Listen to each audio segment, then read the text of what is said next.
तो बच्चों चलिए अब हम अपनी अगली यूनिट स्टार्ट करते हैं, जिसका नाम है स्टैटिस्टिक्स।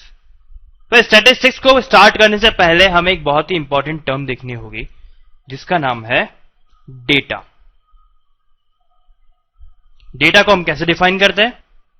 डेटा इज इंफॉर्मेशन और set of given facts in numerical figures. देखिए एक एग्जांपल लेके इसको क्लियर करते हैं। देखिए यहां पे ये एक मैंने फिगर डाला है। इस फिगर में आपको बहुत सारे नंबर्स दिख रहे होंगे। ये क्या है वैसे? ये आईसीसी क्रिकेट वर्ल्ड कप का आयरलैंड वर्सेस वेस्ट इंडीज में जो मैच हुआ था उसका रिजल्ट है। यहां पे लिखा हुआ है West Indies won by 44 runs. अब देखिए यहां पे वेस्ट इंडीज इनिंग लिखा हुआ है और यहां पे बहुत सारे प्लेयर्स के नाम लिखे हुए हैं। इन प्लेयर के सामने लिखा हुआ है कि ये बी सी सी ये सब क्या है? Bowled, catch out, bowled, catch out, इस तरह से लिखा हुआ है। और यहाँ पे सी है, आगे बी लिखा हुआ है। बी है कि किसने बॉल करा था और किसने कैच करा है। और यहाँ पे आया कि नॉट आउट, और एक इस प्लेयर के आगे लिखा हुआ है कि ये रन आउट हुआ था। और इसके अलावा कुछ एक्स्ट्रा बॉल जो फेंकी गई थी उसके बारे में डिटेल दे रखी है। हर प्लेयर ने कितने रन बनाए वो लिखे हुए हैं, किसने कितने चौके मारे, किसने कितने छक्के मारे, किसने कितनी बॉल खेली, ये सारी इंफॉर्मेशन यहाँ पे गिवन है। तो ये डिफरेंट न्यूमेरिकल डेटा है या फिर कोई फैक्ट्स हैं, इन सबका एक कलेक्शन है। तो ये क्या है? ये एक डेटा है।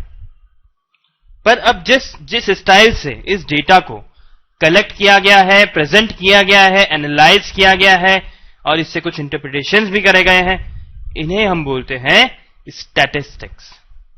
अब देखिए ये मैच मैंने देखा नहीं था। आयरलैंड का मैच वैसे भी मैं नहीं देखता। आयरलैंड और वेस्ट इंडीज का जो मैच हुआ था, इस पूरे गेम का जो भी रिजल्ट रहा था, इस गेम में क्या क्या हुआ था, ये सब कुछ हमें डेटा को देख के पता लग जाता है, क्योंकि इस डेटा को प्रेजेंट ही इतने अच्छे तरीके से किया गया है।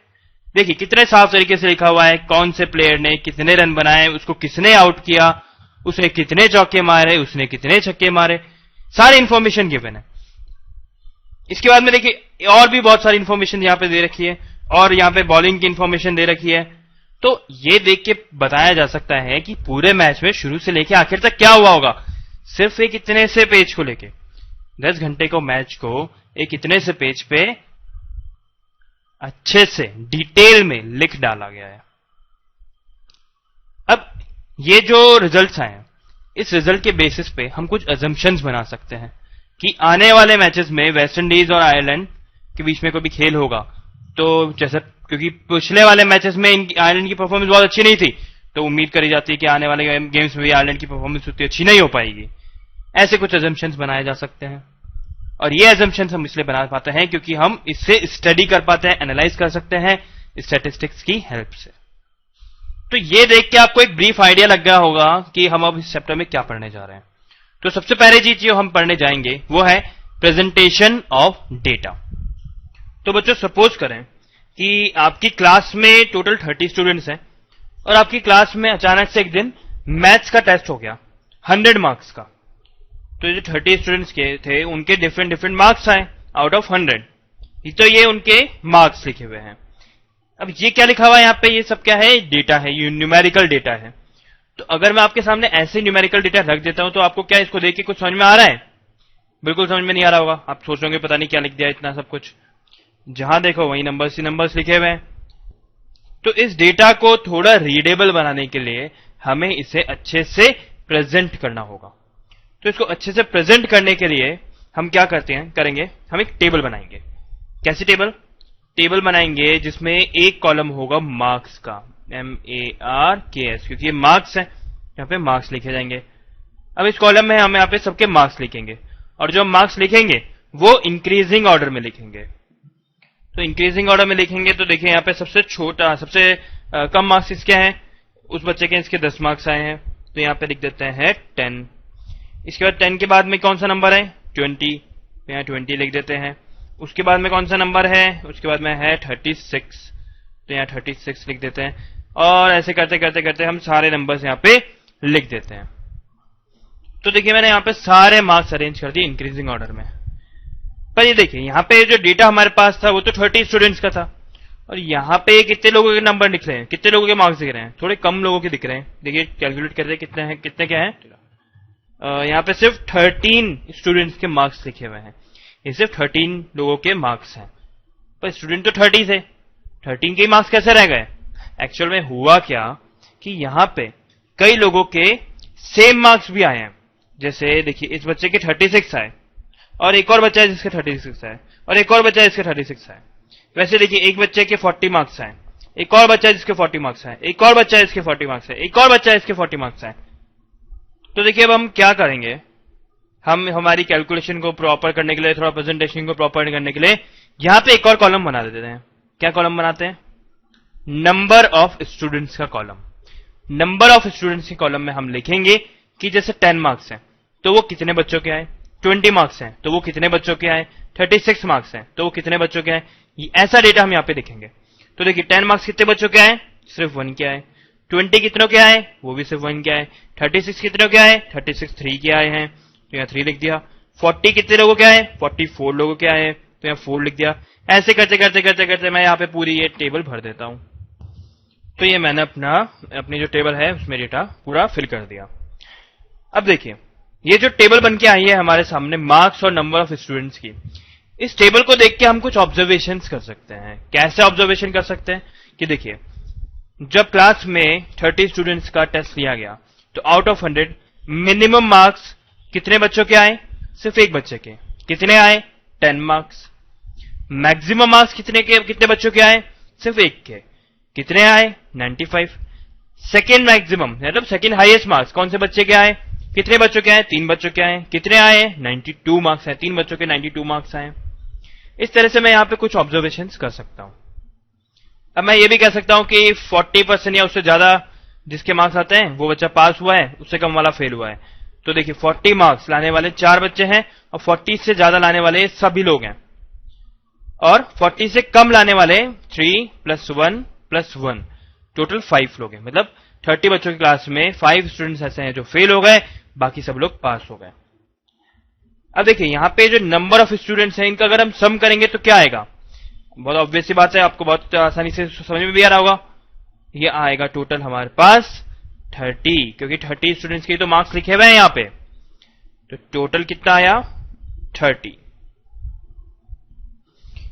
तो अब यहां पे एक बहुत इंपॉर्टेंट टर्म है जो अभी हमें डिस्कस करनी जरूरी है और करनी भी चाहिए। देखिए यहां पे 10 मार्क्स लाने वाले कितने बच्चे हैं, 1। यहां पे 20 मार्क्स लाने वाले कितने बच्चे हैं, 1। यहां पे 36 मार्क्स लाने वाले कितने बच्चे हैं, 3। 40 मार्क्स लाने वाले कितने बच्चे हैं, 4। इट मीन्स हम ऐसा बोल सकते हैं कि 10 की फ्रीक्वेंसी क्या है, 1। 20 की फ्रीक्वेंसी क्या है, 1। 36 की फ्रीक्वेंसी क्या है, 3। 40 की फ्रीक्वेंसी क्या है, 4। सो नंबर ऑफ स्टूडेंट्स क्या को बोल रहे हैं हम, number of frequency sorry number of students को अब हम क्या बोल रहे हैं, फ्रीक्वेंसी। फ्रीक्वेंसी तो फ्रीक्वेंसी से हमें यह पता लगता है कि कोई एक पर्टिकुलर नंबर कितनी बार रिपीट हुआ है गिवन सेट ऑफ डेटा में।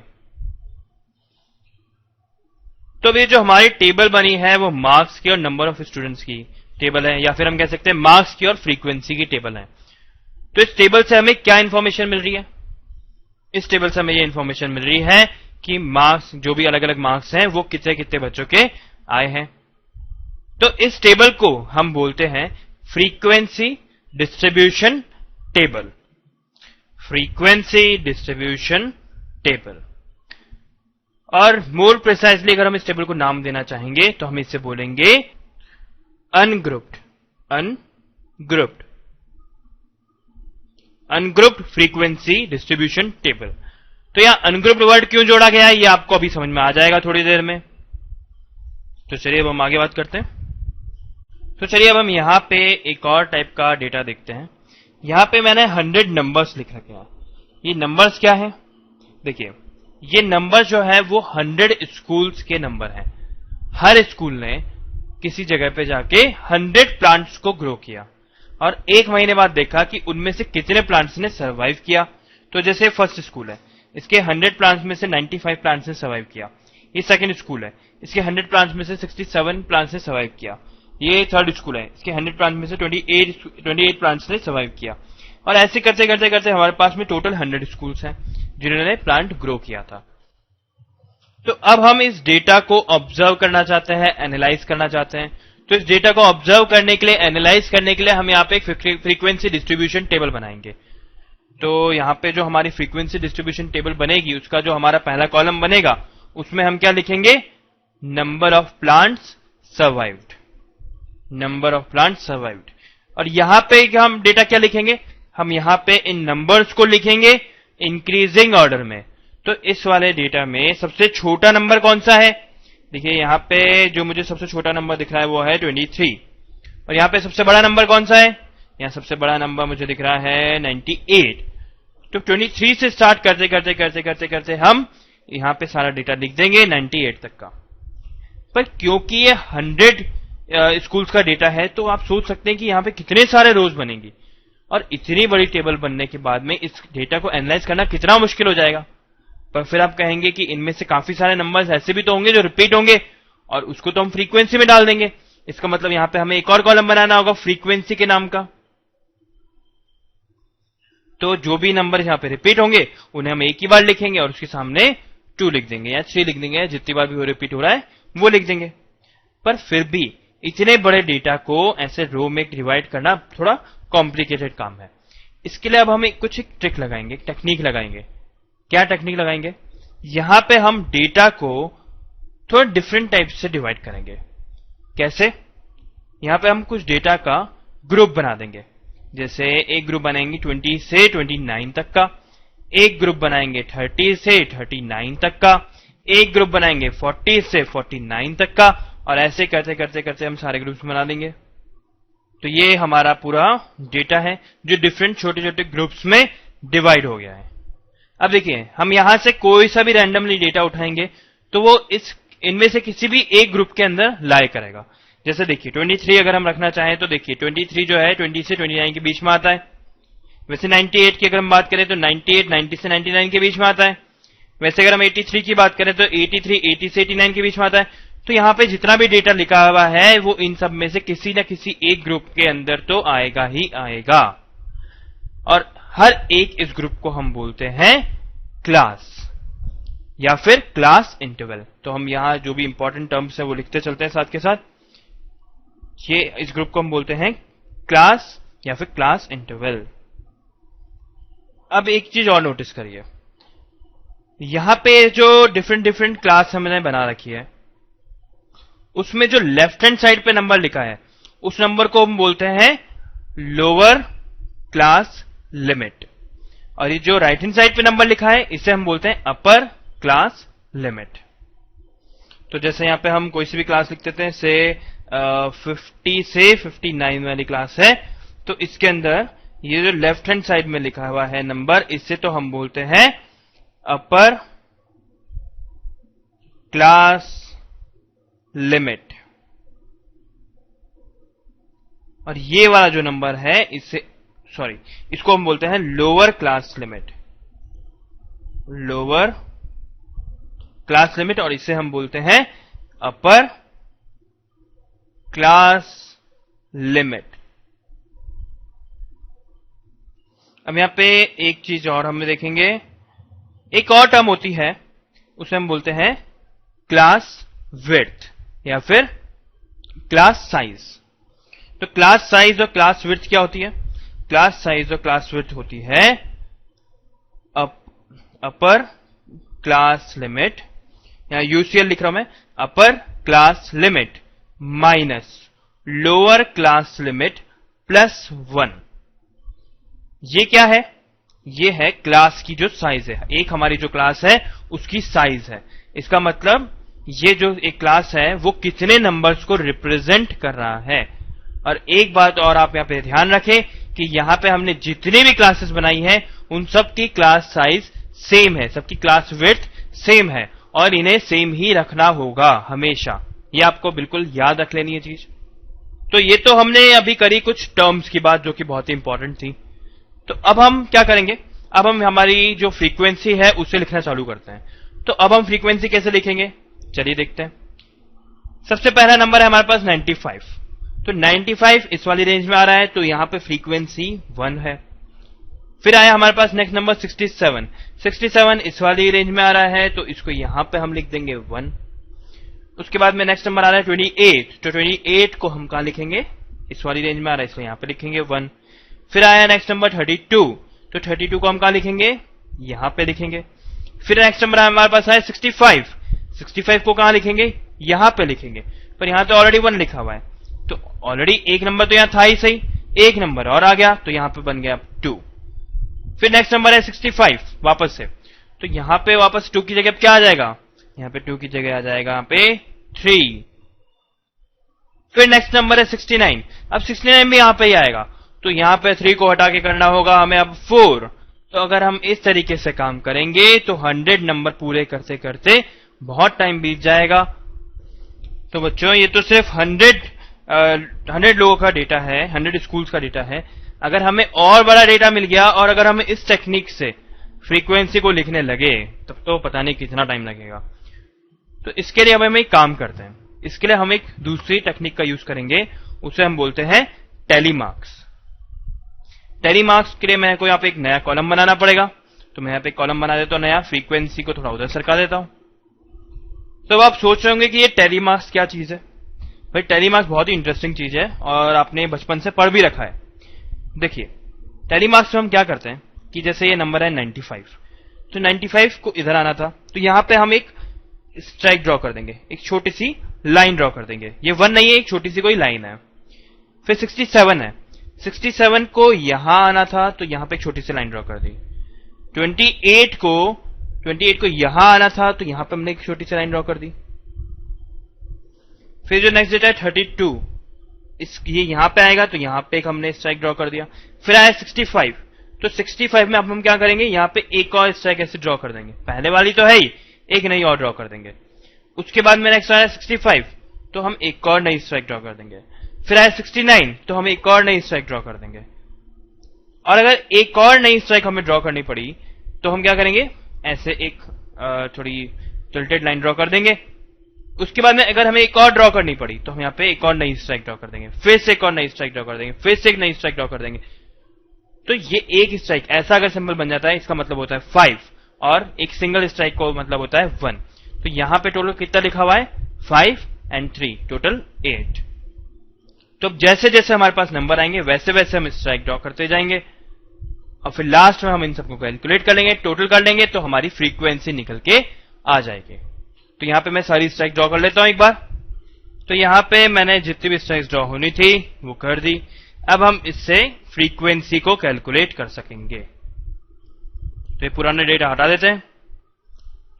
तो यहां पे फ्रीक्वेंसी कितनी हो रही है, 1 2 3।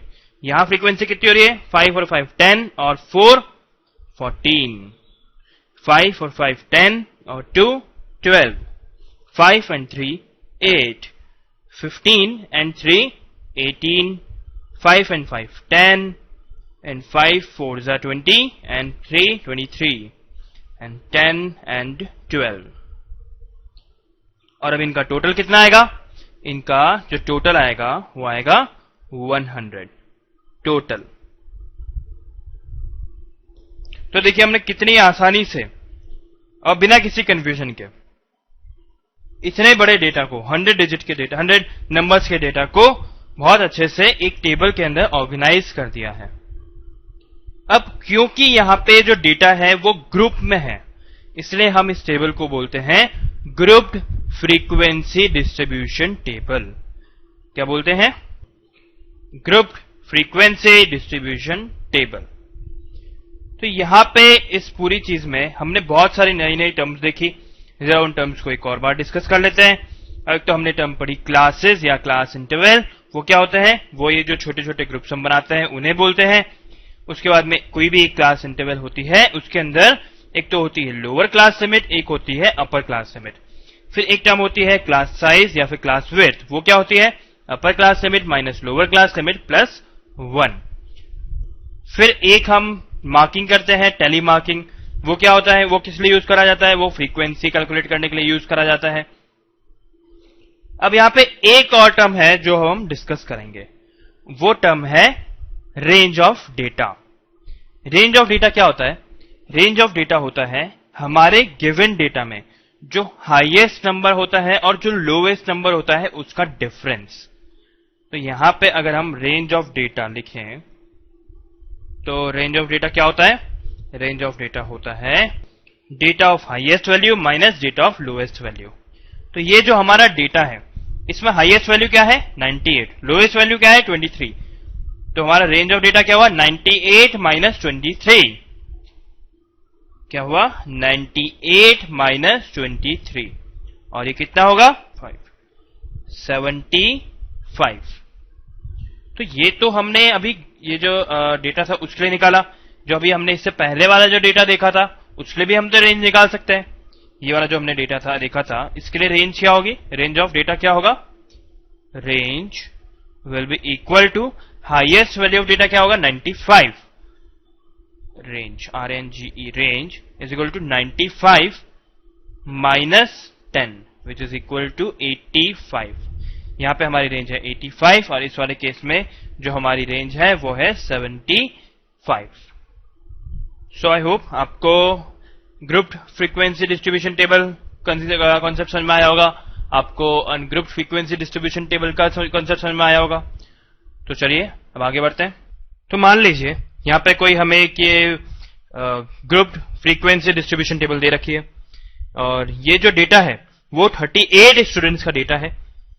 यहां पे नंबर ऑफ स्टूडेंट्स है, यहां पे उनका वेट है। अब देखिए इस टेबल को देख के हम बता सकते हैं कि 31 से 35 किलोग्राम के वेट वाले 9 बच्चे हैं क्लास में। 36 से 40 किलोग्राम तक वजन होने वाले 5 बच्चे हैं क्लास में। इस तरह से हम एक आइडिया लगा सकते हैं कि क्लास में 41 से 45 तक के वेट के सबसे ज्यादा बच्चे हैं। अब क्या हुआ कि इस क्लास में 2 नए बच्चे आए और उनका जो वेट था वो था 35.5 किलोग्राम एंड 40.5 किलोग्राम। ये 2 बच्चे आए, क्लास में नया एडमिशन लिया, ये लोग आए, इनका वेट ये निकला। पर अब एक प्रॉब्लम हो गई। क्या प्रॉब्लम हो गई? अगर हम इन दोनों बच्चों को इस टेबल में कहीं एडजस्ट करना चाहें तो कैसे करेंगे? अब देखिए एक रेंज हमारे पास में है 31 से 35 की, ये हमारे पास में एक क्लास है। तो क्या हम इस बच्चे को इस क्लास में रख सकते हैं? नहीं रख सकते, क्योंकि इस वाली क्लास में तो जिन जिन बच्चों का 35 या उससे कम वेट है उन्हीं को एंट्री अलाउ है, उन्हीं को हम यहां पे लिख सकते हैं। पर इसका वेट तो 35 से ज्यादा है, तो क्या हम इस बच्चे को इस वाली इंटरवल में रख सकते हैं? नहीं रख सकते। क्यों नहीं रख सकते? क्योंकि यहां पे तो 36 या उससे ज्यादा वेट वाले बच्चों का को ही रख सकते हैं। इट मीन्स 35.5 तो ना इस वाली क्लास में आ सकता है ना इस वाली क्लास में आ सकता है, तो बीच में कहीं फंस गया। वैसे अगर इस वाले बच्चे की बात करें तो 40.5 किलोग्राम, तो यहां पे देखिए 36 और 40 के बीच में क्या इस बच्चे को हम रख सकते हैं? नहीं रख सकते। इस बच्चे का वेट तो 40 से ज्यादा है, तो क्या हम इसको इस वाली क्लास इंटरवल में रख सकते हैं? इसको हम यहां पे भी नहीं रख सकते, क्योंकि इस बच्चे का वेट तो 41 से कम है। तो अब क्या करें? अब हम इन दोनों बच्चों के पास में 2 ऑप्शन बचते हैं। पहला ऑप्शन तो यह है कि या तो ये बच्चे अपना 0.5 किलोग्राम वेट या तो इंक्रीज कर लें या फिर वो रिड्यूस कर लें, या फिर दूसरा तरीका यह है कि हम इस टेबल को थोड़ा सा मॉडिफाई कर दें। तो वेट इंक्रीज करना और वेट डिक्रीज करना तो हर किसी के बस की बात नहीं होती है, पर हां टेबल जरूर हम चेंज कर सकते हैं। टेबल कैसे चेंज करेंगे यह हमें समझना होगा। देखिए टेबल को चेंज करने के लिए ये जितने भी क्लास इंटरवल हमें दे रखी है इनमें से रैंडमली कोई सी भी 2 कॉन्जिक्यूटिव क्लासेस को उठा लीजिए। ये दोनों भी उठा सकते हैं, ये दोनों भी उठा सकते हैं, ये दोनों भी उठा सकते हैं, ये दोनों भी उठा सकते हैं, कोई सी भी 2, कोई फर्क नहीं पड़ता। चलिए हम इन दोनों को उठा लेते हैं, 46 और 50 वाली रेंज, 51 और 55 वाली रेंज। और अब हम यहां पे लिख लेते हैं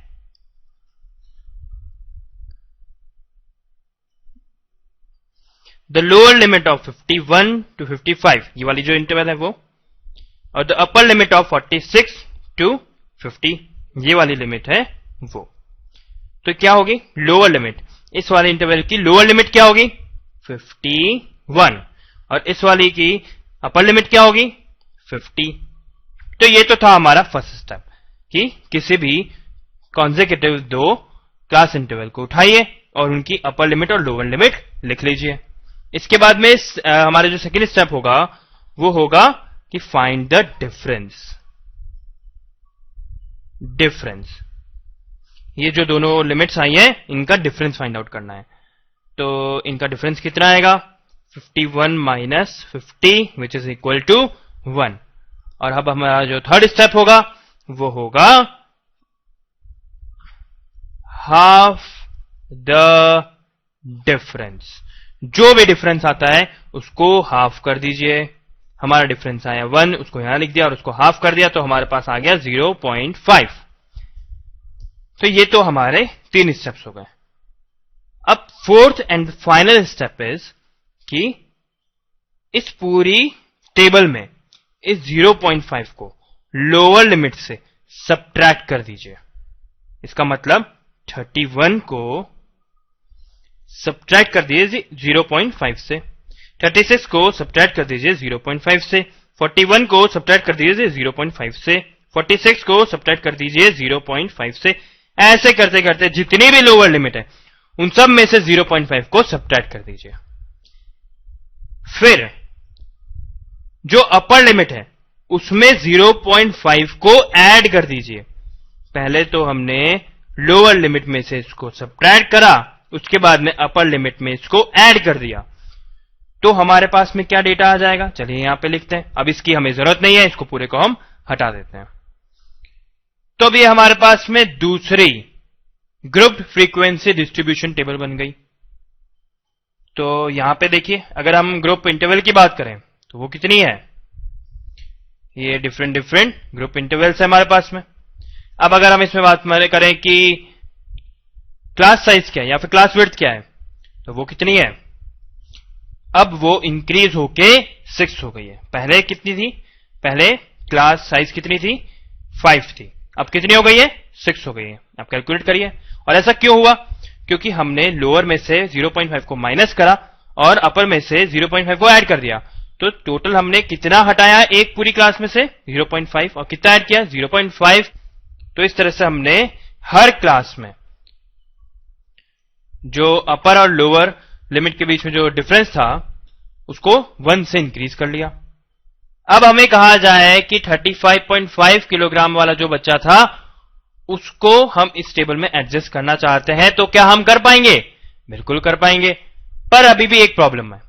क्या प्रॉब्लम है कि 30.5 वेट वाला जो बच्चा है, 35.5 वेट वाला जो बच्चा है, 35.5 वेट वाला जो बच्चा है उसको इस वाली क्लास में एडजस्ट करेंगे या इस वाली क्लास में एडजस्ट करेंगे, क्योंकि 35.5 तो यहां पे भी और यहां पे भी है।